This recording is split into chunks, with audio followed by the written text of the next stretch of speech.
Selamat pagi dan salam sejahtera untuk kita semua.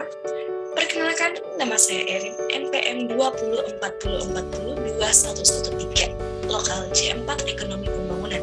Di sini saya akan mempresentasikan atau akan membahas materi yang telah diberikan untuk mengikuti penilaian tengah semester. Jadi langsung saja kita akan membahasnya. Yang pertama di sini materi yang saya ambil yaitu dilema trade-off kebijakan dalam pembangunan ekonomi, yang dimana diambil dari materi Philip Kotler. Jadi di sini ada beberapa poin yang saya akan membahasnya. Yang pertama, poin pertama yaitu orientasi pertumbuhan versus distribusi pendapatan. Yang kedua, keseimbangan sektor versus kepincangan sektor. Yang ketiga, terapi kejut versus pembangunan gradual. Yang keempat, kesempatan kerja yang tinggi versus inflasi tinggi. Yang kelima, kepemilikan negara versus swasta. Yang keenam, perusahaan swasta besar versus perusahaan kecil. Yang terakhir, kemudahan menanam modal ke dalam versus dalam kemampuan sendiri. Jadi kita akan membahas yang pertama, kita akan membahas apa sih orientasi pertumbuhan versus distribusi pendapatan itu. Kita lanjut. Kita harus mengetahui apa sih orientasi itu. Orientasi itu suatu gambaran pertumbuhan itu akan memfokuskan pada pertumbuhan sehingga bisa mendapatkan potensi tabungan dan bisa melanjutkan kesenjangan. Berarti kalau misalkan di sini kesenjangan itu bisa diartikan dengan ketidakseimbangan. Jadi menurut pengertian dari Philip Kotler, negara kayak industri itu mengejar pertumbuhan tetapi dihadapkan kepada lingkungan dilematis. Negara miskin mengejar pertumbuhan, tidak ada modal mengejar pemerataan sehingga menyebabkan ekonomi dari suatu negara itu tidak tumbuh atau tidak merata. Jadi bisa menyebabkan negara itu bisa menyebabkan terjadinya kemiskinan karena tidak adanya pertumbuhan ekonomi yang secara merata. Nah, jadi di sini sarannya itu mendistribusikan pendapatan itu melalui pajak subsidi promosi industri padat karya, menjaga stabilitas harganya, keseimbangan itu. Jadi di dalam keseimbangan itu negara industri yang sukses itu diawali oleh pembangunan sektor pertaniannya.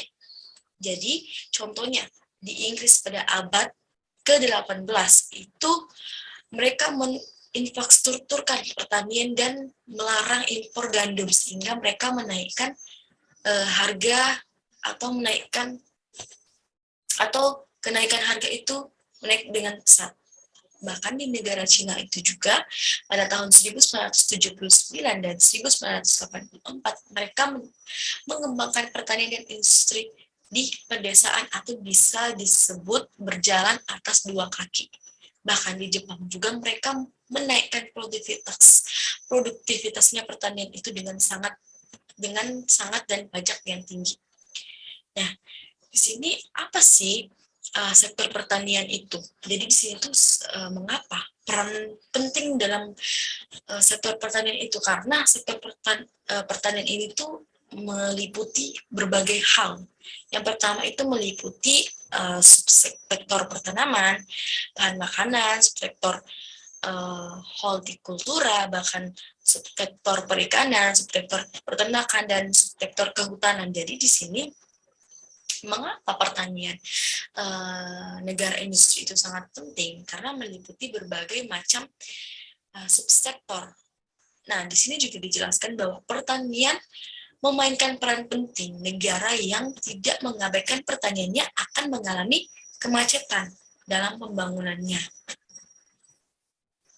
Nah, itu bisa dijelaskan bahwa ketika suatu negara itu mengabaikan pertaniannya, maka pertumbuhannya itu akan lambat atau mengalami kemacetan dalam setiap pembangunan negara-negara tersebut yang mengabaikan sektor pertanian tersebut. Nah, bahkan di negara Uni Soviet juga ini, mereka itu mengutamakan industri berat dan mengabaikan pertanian sehingga mengakibatkan negara mereka ini pertumbuhannya itu menjadi lambat. Seperti itu. Yang ketiga, Nah, di sini kesempatan kerja yang tinggi versus inflasi yang sangat tinggi. Jadi menurunnya investasi dengan mengurangi permintaan bisa meningkatkan pengangguran. Nah, jadi di sini apa sih sebenarnya maksud dari inflasi tersebut? Proses meningkatnya harga-harga secara umum dan terus-menerus. Nah, itu yang dimaksud dengan inflasi. Misalkan di negara Indonesia ini, yang terjadi saat ini itu adalah peningkatan atau inflasi minyak goreng. Kan inflasi minyak goreng itu pada saat di Indonesia ini mengalami yang namanya inflasi. Karena di mana peningkatan harga minyak goreng itu semakin pesat, bahkan bukan cuma hanya satu barang saja, tetapi itu akan mengikuti kepada barang-barang lainnya. Dan di sini juga dijelaskan bahwa kebijakan ekspansi ini dapat mengurangi pengangguran, tetapi akan menaikkan inflasi. Jika sudah pengangguran itu sudah mengurangi ekspansi, tetapi di situ juga menyebabkan kenaikannya inflasi. Karena itu perlu adanya negosiasi upah.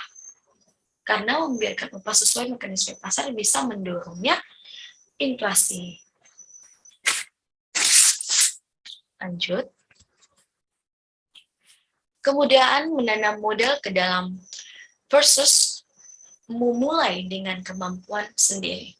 Nah, di sini investasi asing itu diperlukan untuk mengurangi kesenjangan. Jadi apa sih investasi asing itu? Jadi kalau misalkan menurut pengertian saya investasi asing itu dukungan jangka panjang oleh suatu negara itu pada negara lain dalam bidang manajemen, ketidakseimbangan pada suatu negara. Nah, di sini ada beberapa faktor, ada beberapa yang bisa dilakukan untuk mengurangi kesenjangan. Yang pertama, sumber daya investasi. Yang kedua, valuta asing atau devisa. Yang ketiga, manajemen dan keterampilan. Dan yang keempat adalah pajak sebagai sumber dana pembangunan. Selain itu juga memperkecil dualistik ekonomi serta meningkatkan penguasaan teknologi. Yang terakhir, perusahaan swasta besar versus perusahaan kecil. Nah, jadi di sini di mana perusahaan swasta besar versus perusahaan kecil itu, perusahaan besar itu mampu menginternalisasikan kegiatan fungsional R&D, produksi dan pemasaran. Jadi perusahaan besar ini cenderung menyediakan lapangan pekerjaan lebih banyak, menyebarkan teknologi, mempunyai skala ekonomi yang lebih baik. Sementara pada perusahaan swasta kecil ini memiliki bukti bahwa pemegang pangsa pasar lebih 50% di seluruh dunia. Ini intervensi pemerintah versus mekanisme pasar. Jadi intervensi versus mekanisme pasar. Mekanisme pasar ini didasarkan dengan keunggulan kompetitif. Lebih dari itu, diferensiasi skala ekonomi yang akan mendorong terjadinya eksternalitas positif, sementara intervensi pemerintah masih diperlukan untuk negara yang berkekurangan